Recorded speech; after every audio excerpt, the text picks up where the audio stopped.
এটা ধুনীয়া বাদামৰ চাটনি। চাটনিটো বনাবৰ কাৰণে মই যি সামগ্ৰী গোটাই লৈছোঁ আপোনালোকক দেখাই আছোঁ। যিহেতু আমি বাদামৰ চাটনি বনাম, গতিকে আমি লৈছোঁ ইয়াত কেঁচা বাদাম এবাটি লৈছোঁ। দুটা মিডিয়াম সাইজৰ বিলাহী কাটি লৈছোঁ এনেকৈ ডাঙৰ ডাঙৰকৈ। কেইকলিমান নহৰু আৰু এটুকুৰা সৰু আদা কাটি লৈছোঁ। এটা মিডিয়াম সাইজৰ পিঁয়াজ কাটি লৈছোঁ ডাঙৰ ডাঙৰকৈ। দুটা কেঁচা জলকীয়া আৰু তিনিটা শুকান জলকীয়া লৈছোঁ। লগতে লৈ লৈছোঁ এখন সৰু চামুচেৰে এচামুচ কলা সৰিয়হ, এচামুচ জিৰা, এচামুচ বাকলি নথকা মাটিমাহৰ দাইল আৰু সোৱাদ অনুসৰি নিমখ লৈছোঁ। লগতে লৈ ল'ম 2-3 চামুচমান তেল। গেছৰ ফ্লেমটো অন কৰি আমি কেৰাহীখন গৰম কৰি ল'লোঁ আৰু ইয়াতে আমি দি দিম বাদামখিনি। বাদামখিনি আমি লৰাই ধুনীয়াকৈ 5-6 মিনিটমান সময় লো মিডিয়াম ফ্লেমত ৰোষ্ট কৰি ল'ম। আপোনাৰ ঘৰত যদি আগতেই ৰোষ্ট কৰি থোৱা বাদাম আছে তেতিয়াহ'লে এইটো ষ্টেপ স্কিপ কৰি দিব। বাদামকেইটা ধুনীয়াকৈ ৰোষ্ট হৈ গ'ল। এতিয়া আমি এইখিনি বাতিত উঠাই লওঁ। মই বাকলিটো গুচাই নিদিওঁ চাটনিটোত। আপোনালোকে যদি বাকলিটো গুচাই কৰিব খুজিছে তেতিয়াহ'লে এনেকৈ হাতেৰে মোহাৰি লৈ বাকলিটো গুচাই ল'ব, আৰু বাকলিটো থাকিলেও একো প্ৰব্লেম নাই। এতিয়া আমি বাদামকেইটা বাতিত উঠাই ল'ম। এতিয়া একেখন কেৰাহীতে আমি 1-1.5 চামুচমান সৰিয়হৰ তেল দিছোঁ। আপোনালোকে যিকোনো তেল ইউজ কৰিব পাৰে। তেলটো গৰম হোৱাত আমি গোটা জিৰা কেইটা দি দিলোঁ।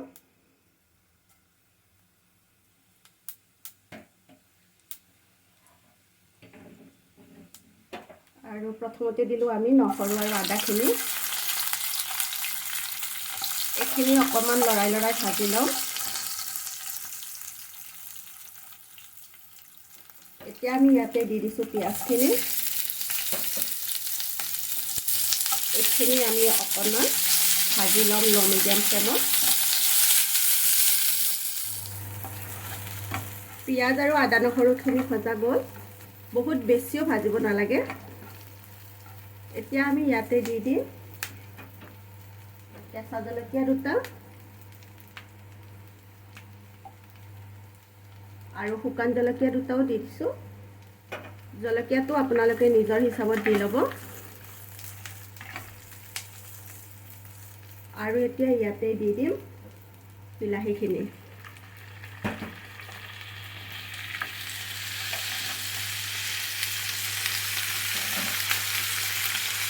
অলপমান নিমখো দি লওঁ। নিমখটো দিলে বিলাহীখিনি সোনকালে গলি যাব। আৰু এতিয়া আমি বিলাহীখিনি ধুনীয়াকৈ গলি যোৱালৈকে ভাজিব লাগিব। ঢাকন নিদিলেও হ'ব, কিন্তু আমি যদি এতিয়া ঢাকনখন দি দিওঁ তেতিয়া বিলাহীখিনি সোনকালে সিজি যাব। আমি 2 মিনিটৰ কাৰণে ঢাকনিখন লগাই দিছোঁ। 2 মিনিটমান হৈ গ'ল, আমি ঢাকনিখন গুচাই চাওঁ।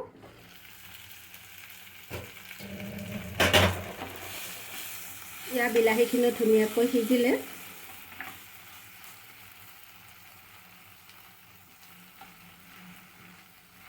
এতিয়া আমি গেছৰ ফ্লেমটো বন্ধ কৰি দিছোঁ আৰু কেইমিনিটমান সময় আমি এইখিনি ঠাণ্ডা হ'ব দিম। ঠাণ্ডা হৈ গ'ল।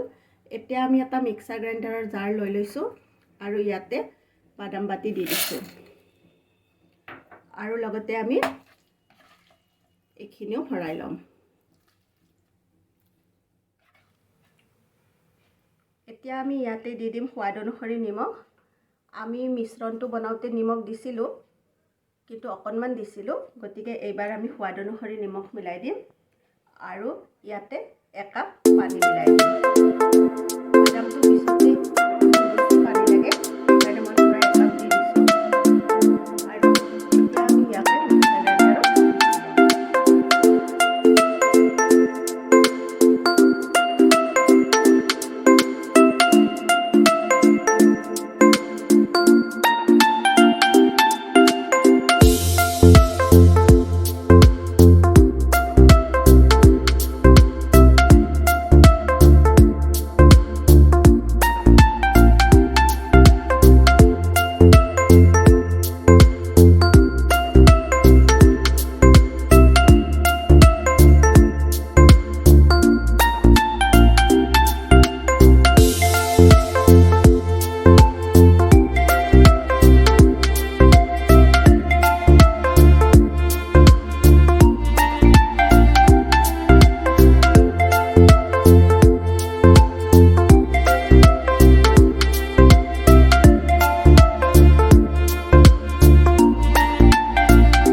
এয়া আমাৰ সম্পূৰ্ণ ৰেডি হৈ গ'ল বাদামৰ চাটনিটো।